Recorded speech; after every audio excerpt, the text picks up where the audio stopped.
आप सभी को मेरा नमस्कार। धर्म संस्थापना के देवता भगवान श्री कृष्ण के चरणों में मेरा नमन।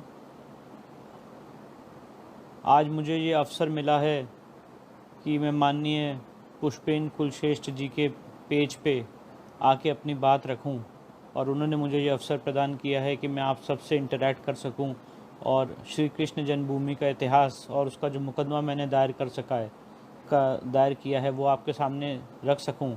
मैं उसके लिए उनका बहुत बहुत आभार व्यक्त करता हूं और अपनी बात को शुरू करने से पहले भगवान श्री कृष्ण के चरणों में नमन करता हूं, धर्म संस्थापना के देवता के चरणों में नमन करता हूं कि जिन्होंने मुझे शक्ति दी कि ये मैं केस मथुरा की सिविल अदालत में दायर कर पाया। अब मथुरा जन्मभूमि का जो इतिहास है वो बहुत ही रक्त रंजित इतिहास है और वो इतिहास इतना रक्त रंजित है कि उसको जितना शब्दों में बयान किया जाए वो उतना ही कम है। एक वकील के नाते, इस समाज के, इस देश के एक नागरिक के नाते मेरा ये कर्तव्य था, मेरा ये दायित्व था कि जो भी इतिहास में हमारे साथ अत्याचार हुआ है, बर्बरता हुई है, मैं उन चीज़ों को खंगालूं, उन चीज़ों को ढूंढूं और न्यायालयीन रूप से, कानूनी रूप से उसको जो भी उसके तहत कानूनी कार्रवाई की जा सकती है वो मैं करूं। मेरे पिता माननीय श्री हरिशंकर जैन जी, जिन्होंने 40 साल राम जन्मभूमि केस की लड़ाई लड़ी, उन्होंने इस केस की ड्राफ्टिंग स्टार्ट की और हमारी पूरी टीम ने इस केस की रिसर्च वर्क की। पिछले 1 साल से काम चलता रहा।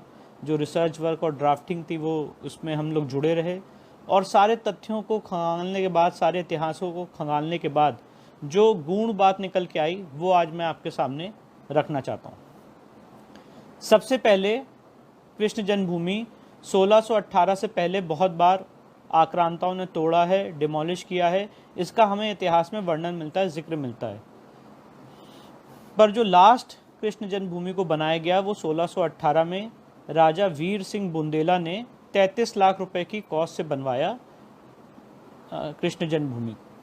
ये ऐतिहासिक प्रमाण है, ये ऐतिहासिक प्रूफ है। इसके बाद जो नेक्स्ट सबसे इम्पॉर्टेंट डेट है वो है 1670 की, जब औरंगज़ेब हमारे देश में आया था। आक्रांता, बर्बर औरंगज़ेब, जिसने हम सब के ऊपर जजिया लगाया था और जो मूर्ति पूजा के विरोध में था, जब उसने मथुरा को कैप्चर किया और वहाँ पे अपनी हुकूमत की, तो औरंगज़ेब ने एक फरमान जारी किया 1670 में। और वो फरमान मैंने अपने इस सूट की कॉपी में, इस प्लेंट में लगाया है और अगर आप सब चाहेंगे तो मैं उससे माननीय पुष्पेंद्र कुलश्रेष्ठ जी से उसको साझा भी करूंगा और वो सब आपके सामने रखेंगे। पैरा 17, 18 और 19 में मैंने अपनी सूट की कॉपी में वो फरमान लगाया है, जो फरमान स्पष्ट रूप से कहता है कि जाओ, मथुरा की जो मंदिर है और काशी की जो मंदिर है उसको तोड़ दो। और मथुरा की मंदिर के लिए ये आदेश दिया गया कि मथुरा की मंदिर में जो मूर्तियां हैं जो राजा वीर सिंह बुंदेला ने बनवाई थी, जैसा कि मैंने आपको बताया 1618 में, वो ले जाके आगरा के जहनारा मस्जिद में रख दो, सीढ़ियों के नीचे, क्योंकि जब वो नमाज पढ़ने जाएं तो उसको कुचलते हुए जाएं। ये बात मैं नहीं कह रहा हूँ, ये उस फरमान में लिखी हुई है और ये फरमान सबसे महान हिस्टोरियन जडूनाथ सरकार ने इसका ट्रांसलेशन किया है पर्शियन से इंग्लिश में और ये हर जगह आज ईजिली अवेलेबल है, उपलब्ध है। बीकानेर की म्यूजियम में भी ओरिजिनल फरमान रखा हुआ है। इसके बाद सबसे इम्पॉर्टेंट डेट आती है 5/4/1770 की। 5/4/1770 वो डेट है जब 100 साल बाद, जब ये फरमान जारी हुआ था और वहाँ पे मंदिर तोड़ी गई थी, उसके 100 साल बाद मराठा वहाँ पे आए। मराठा ने उस जगह को पुनर्जीता और वहाँ पे जो सो कॉल्ड मस्जिद थी उसको डिमोलिश कर दिया, उसको तोड़ दिया और इसे बोलते हैं battle of Govardhan. Battle of Govardhan में मराठाओं ने जीत हासिल की और आगरा और मथुरा को नजूल लैंड, मतलब सरकारी या सॉवरेन की, जो उस समय के सॉवरेन मराठा थे, उनकी संपत्ति घोषित कर दिया और पूरी प्रॉपर्टी अपने कब्जे में ले ली और मुसलमानों को वहाँ से खदेड़ के भगा दिया। ये बात मैं नहीं कह रहा हूँ, ये हिस्टोरिकल और लीगल रिकॉर्ड्स हैं जो मैं आपके सामने रख रहा हूँ। इसके बाद नेक्स्ट सबसे इंपॉर्टेंट डेट है 1803 की, जब ब्रिटिशर्स, अंग्रेज हिंदुस्तान आए थे। और उसके बाद 1815 में, और मैं ये बात आपके सामने रखना चाहता हूँ क्योंकि जो पृष्ठभूमि में आपके सामने तैयार कर रहा हूँ, जो रख रहा हूँ, आप चाहें तो उसको नोट भी कर लें, ये मेरी बात को आपको समझाने के लिए बहुत आसान होगा। 1815 में राजा पट्नीमल जो बनारस के थे, उन्होंने ये संपत्ति ब्रिटिश सरकार से पब्लिक ऑक्शन में खरीद ली। 13.37 एकड़ लैंड जो कटरा केशव देव कहलाता है या कृष्ण जन्मभूमि, 13.37 एकड़ ऑफ लैंड राजा पट्नीमल ने ब्रिटिश सरकार से 1815 में खरीद ली। इसके बाद हिंदू मुस्लिम्स के बीच में काफ़ी लिटिगेशन हुए। मैं उस डिटेल्स में नहीं जाना चाहता हूं क्योंकि वो कॉम्प्लिकेटेड इशू है, पर एक आपको ऊपर से समझाने के लिए मैं ये बता सकता हूं, उन सारे लिटिगेशंस में, हर एक केस में जो हिंदू और मुस्लिम्स के बीच में हुआ, उसमें हमने विजय हासिल की और उसमें सारी अदालतों ने यही कहा कि ये राजा पट्नीमल की संपत्ति, उन्होंने इसको खरीदा है पब्लिक ऑक्शन में, इसलिए 13.37 एकड़्स ऑफ लैंड में किसी का कोई हक नहीं है। इसके बाद नेक्स्ट सबसे इंपॉर्टेंट डेट आती है जब राजा पट्नीमल ने संपत्ति खरीद ली। आप चाहें तो नोट कर लें, 8 फरवरी 1944 नेक्स्ट इंपॉर्टेंट डेट है। 1815 के बाद 8 फरवरी 1944। 8 फरवरी 1944 को राजा पट्नीमल के जो पौत्र थे, जो उनके वंशज थे, उन्होंने संपत्ति बेच दी 13,400 रुपये में और ये सेल डीड की गई पंडित मदन मोहन मालवीय के नाम पे 8 फरवरी 1944 को, और ये सेल डीड की गई 13.37 एकड़ लैंड की, और ये कहा गया कि आप इसके ऊपर ट्रस्ट बनाएं और इसके बाद भव्य मंदिर का निर्माण करें और जो भी आपको फर्दर कंस्ट्रक्शन करना है वो किया जाए। इसके बाद नेक्स्ट सबसे इंपॉर्टेंट डेट आती है। इन द मीन टाइम माननीय पंडित मदन मोहन मालवीय जी का निधन हो गया। इसके बाद 21 फरवरी 1951 को श्री कृष्ण जन्मभूमि ट्रस्ट का निर्माण हुआ। पंडित मदन मोहन मालवीय जी के सपनों को पूरा करने के लिए सेठ जुगल किशोर बिरला ने इस ट्रस्ट का निर्माण किया। 21 फरवरी 1951 को श्री कृष्ण जन्मभूमि ट्रस्ट का निर्माण हुआ और ये सारी संपत्ति 13.37 एकड़्स लैंड ट्रस्ट में वेस्ट कर गई, और जो सेल डीड हुई थी पंडित मदन मोहन मालवीय जी की, वो सारी संपत्ति ट्रस्ट में जाके वेस्ट कर गई। अब जैसे कि हिंदुओं का इतिहास रहा है, हम सबका इतिहास रहा है कि हमको हमारों ने ही मारा है, और पुष्पेंद्र कुलशेष जी हमेशा ये बात अपने भाषणों में कहते रहते हैं कि हम तो अपनों से ही मारे गए हैं। तो कुछ ऐसा ही इस केस में हुआ है और बहुत ही स्पष्ट रूप से मैं आपके सामने ये बात रखना चाहता हूँ। जैसे कि अभी मैंने आपको बताया कि पूरी संपत्ति ट्रस्ट की हो गई। पंडित मदन मोहन मालवीय जी को सपना को पूरा करने के लिए जुगल किशोर बिरला जी ने जो श्री कृष्ण जन्मभूमि ट्रस्ट बनाया था, उसमें 13.37 एकड़ लैंड आ गई और ट्रस्ट में विराजमान हो गई। उसके बाद नेक्स्ट सबसे महत्वपूर्ण डेट है 12 अक्टूबर 1968।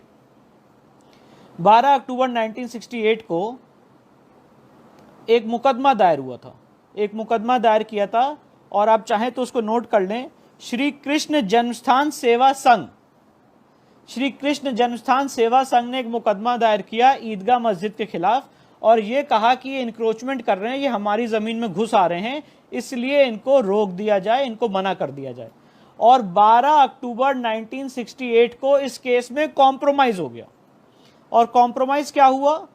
कॉम्प्रोमाइज ये हुआ कि जहां तक आप घुस आए हैं बहुत अच्छी बात है, आप घुसे रहें, हमें कोई दिक्कत नहीं है, जितनी जमीन आपने हमारी हड़पनी थी हड़प ली, हमें कोई दिक्कत नहीं है, हम जितने एरिया में इस समय मौजूद है हमें वहीं पे रहने दिया जाए। और सबसे महत्वपूर्ण बात यह है कि ये कॉम्प्रोमाइज किसने किया? श्री कृष्ण जन्मस्थान सेवा संघ ने किया। ये कॉम्प्रोमाइज ट्रस्ट ने नहीं किया। जो अभी मैंने आपको बताया कि पंडित मदन मोहन मालवीय जी को सपनों को पूरा करने के लिए एक ट्रस्ट का निर्माण हुआ था और वो ट्रस्ट में सारी संपत्ति वेस्ट कर गई थी। तो जो हिंदू समाज के साथ सबसे बड़ा फ्रॉड हुआ है, सबसे बड़ा धोखा हुआ है, और जो आज तक हम सबके सामने आंखों में पर्दा पड़ा हुआ है, वो ये है कि इस संपत्ति का जो कॉम्प्रोमाइज किया गया 12 अक्टूबर 1968 को, वो श्री कृष्ण जन्मस्थान सेवा संघ ने किया। इस पे ट्रस्ट के साइन नहीं है, ट्रस्ट के कोई दस्तखत नहीं है। और जब ये कॉम्प्रोमाइज किया गया तो लोगों में एक धारणा फैल गई कि वो मसला तो सॉल्व हो चुका है, और आपने कल ओवैसी साहब का और बाकी लोगों का भी बयान सुना होगा, वो कह रहे हैं ये तो ऑलरेडी हल हो चुका है, इसको दोबारा छेड़ने की क्या जरूरत है। पर सवाल ये है, और मैं आपको ये मुद्दा समझाने के लिए, विषय समझाने के एग्जाम्पल देना चाहता हूं कि आज आप सब जानते हैं कि राम जन्मभूमि मंदिर ट्रस्ट का निर्माण किया गया है।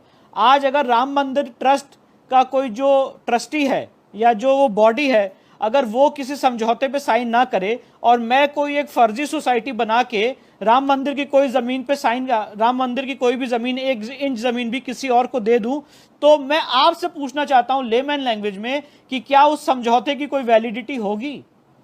जाहिर तौर पे उस समझौते की कोई भी वैलिडिटी नहीं हो सकती है। और बहुत ही लेमैन भाषा में, लीगल एक्सपर्ट ना होने के कारण भी यही हमारी बहस भी है सुप्रीम कोर्ट के सामने और जो मथुरा की सिविल कोर्ट है उसके सामने भी, सिविल जज सीनियर डिवीजन के सामने, कि ये जो समझौता हुआ है 12/10/1968 को, ये इलीगल है, सेक्शन 44 ऑफ एविडेंस एक्ट का वायलेशन है, ये कोल्यूसिव डिक्री है और संघ को कोई अधिकार ही नहीं था इस प्रॉपर्टी पे समझौता करने का। और अगर किसी को अधिकार था तो वो ट्रस्ट होता, और ट्रस्ट ने इस प्रॉपर्टी में कोई समझौता या कोई दस्तखत नहीं किए।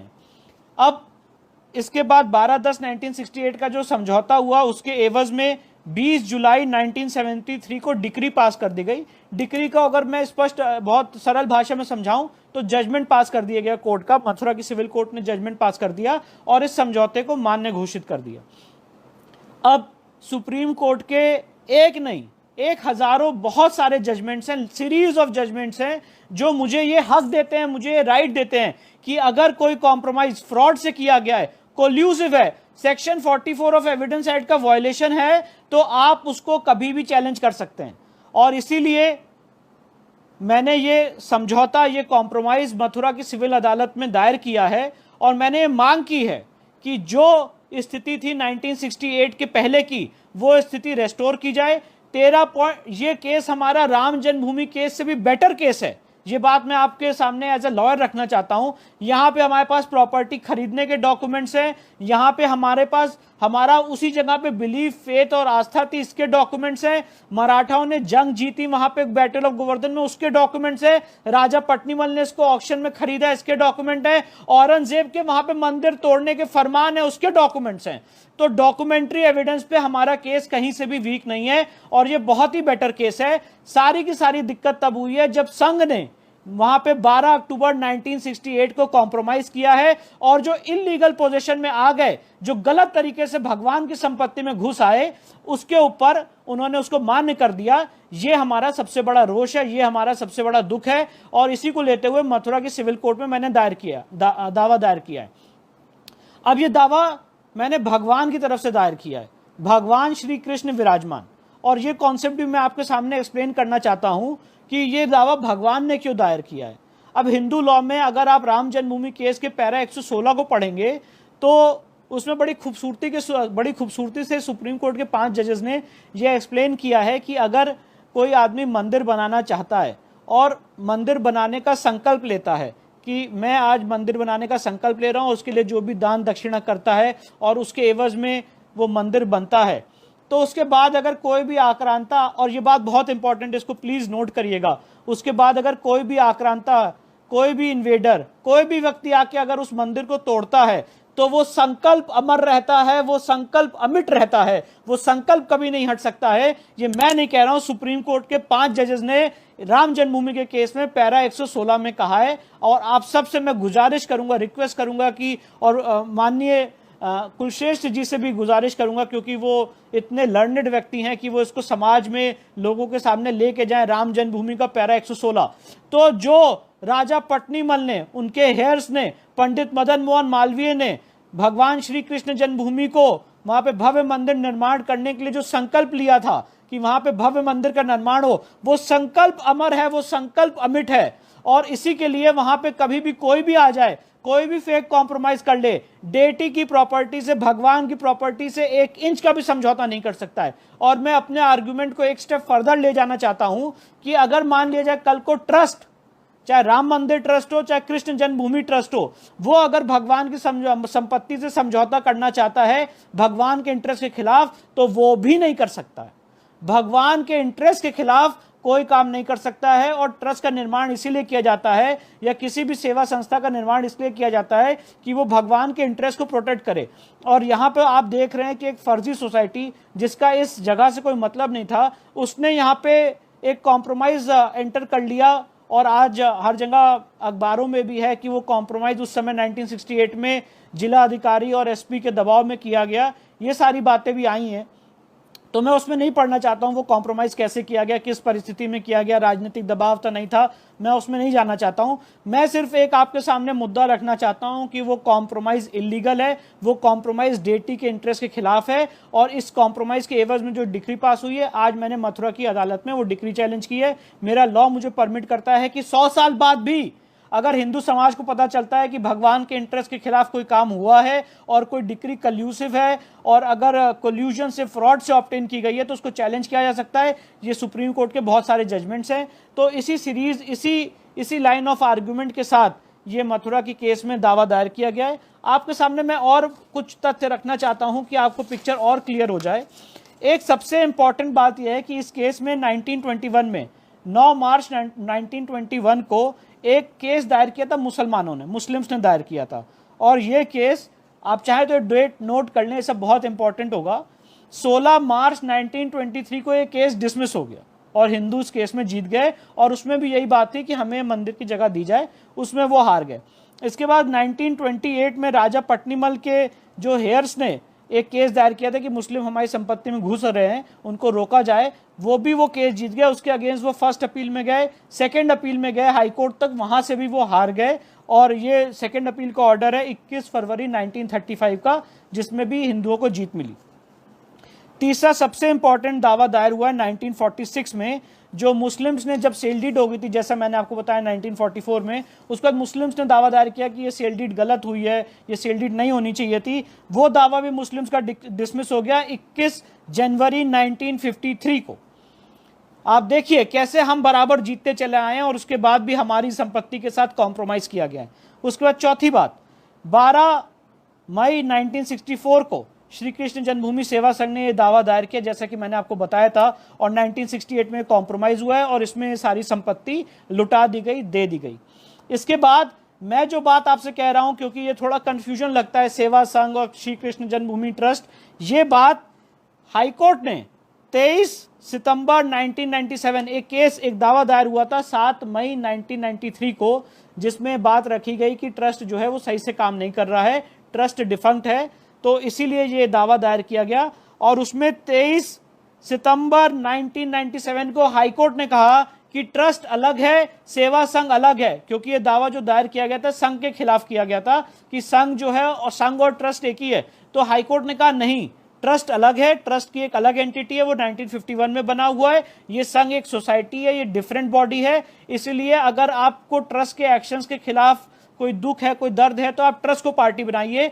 तो ये मेरी बात को और सिद्ध करता है कि ट्रस्ट और संघ अलग अलग थे, और जो कॉम्प्रोमाइज 1968 में हुआ 12 अक्टूबर 1968 को, वो कैसे इलीगल है।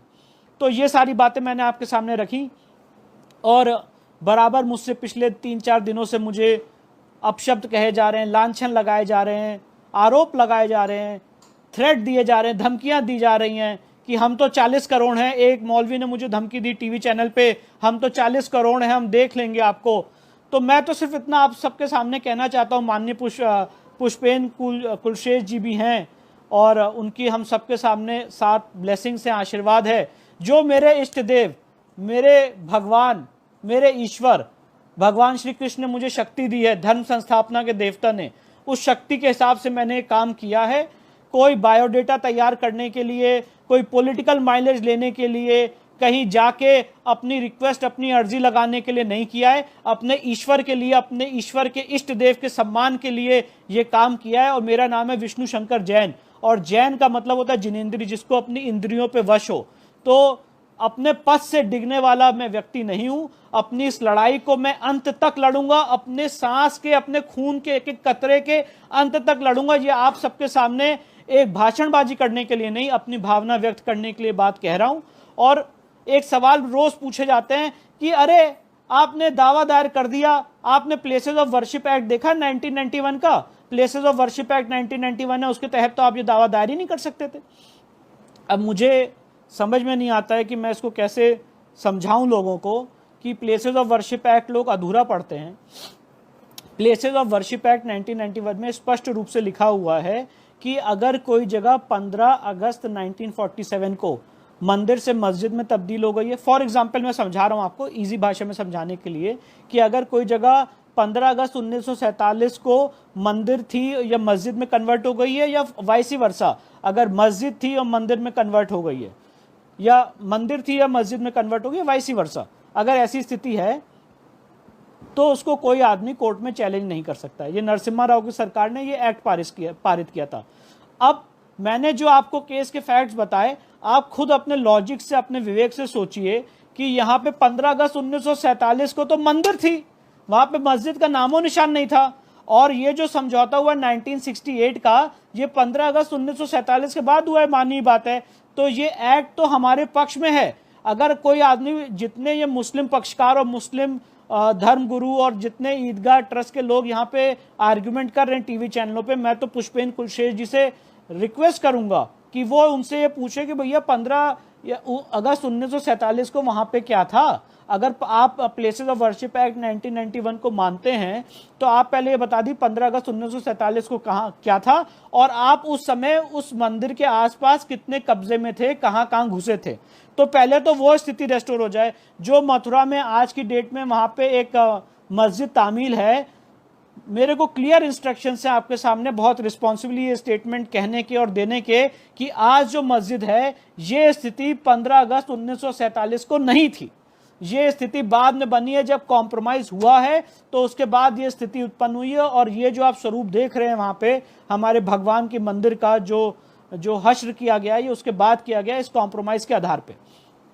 तो सबसे बड़ी बात ये आती है, जो लोग ये कहते हैं कि ये सूट डिसमिस हो जाएगा क्योंकि 15 अगस्त 1947 की जो स्थिति है वो स्टेटस को रहेगा क्योंकि प्लेसेस ऑफ वर्शिप एक्ट ऐसा कहता है, तो गलत कहते हैं।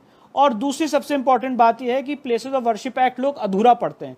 अगर places of worship act section 4 sub clause 2B पढ़ेंगे तो उसमें स्पष्ट रूप से लिखा हुआ है कि अगर कोई संपत्ति आर्कियोलॉजिकल सर्वे की है तो places of worship act apply नहीं करेगा। अगर किसी संपत्ति में कोई ऑलरेडी जजमेंट डिक्री हो चुकी है तो उस पर भी ये एक्ट अप्लाई नहीं करेगा। अब जैसे कि मैंने आपको बताया कि इस केस में 20 जुलाई 1973 को डिक्री हो चुकी है, और ये जो मैंने सूट दायर किया है, ये suit for cancellation of decree दायर किया है, तो इसमें places of worship act apply करता ही नहीं है। और इसीलिए ये जो भ्रम फैलाया जा रहा है, ये जो भ्रांति फैलाई जा रही है समाज में, इसको मैं रिक्वेस्ट करूंगा माननीय पुष्पेंद्र कुलशेख जी से कि इसको, वो बहुत ज्ञानी हैं, मैं उनका सम्मान करता हूं, और जब भी मैं उनके भाषण सुनता हूं तो मेरे रोंगटे खड़े हो जाते हैं। रात में जब भी मेरे को फ्री होता हूं, मैं उनके भाषण सुनता हूं तो एक अलग सी ऊर्जा शरीर में आ जाती है। और आज उन्होंने मुझे ये अवसर दिया आपसे इंटरेक्ट करने का, आपसे बात करने का अपने फेसबुक पेज पे, मैं उनका बहुत बहुत आभार व्यक्त करता हूं।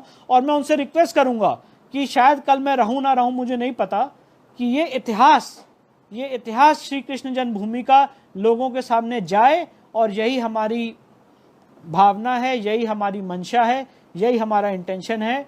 और जिसको जो भी कहते रहना है कहता रहे, पर मैं आपसे प्रण करता हूं, आपके सामने बात रखना चाहता हूं कि खून के आखिरी कतरे तक अपने इष्ट देव के लिए मैं लड़ूंगा। यही सारी बातें कहते हुए मैं अपनी वाणी को विराम देता हूं, और आप सबसे रिक्वेस्ट करूंगा कि आप इसको, इतिहास को और अच्छे से पढ़ें और इसके लिए, इस लड़ाई में सहभागी बने और अपना योगदान प्रदान करें। बहुत बहुत धन्यवाद, बहुत बहुत धन्यवाद।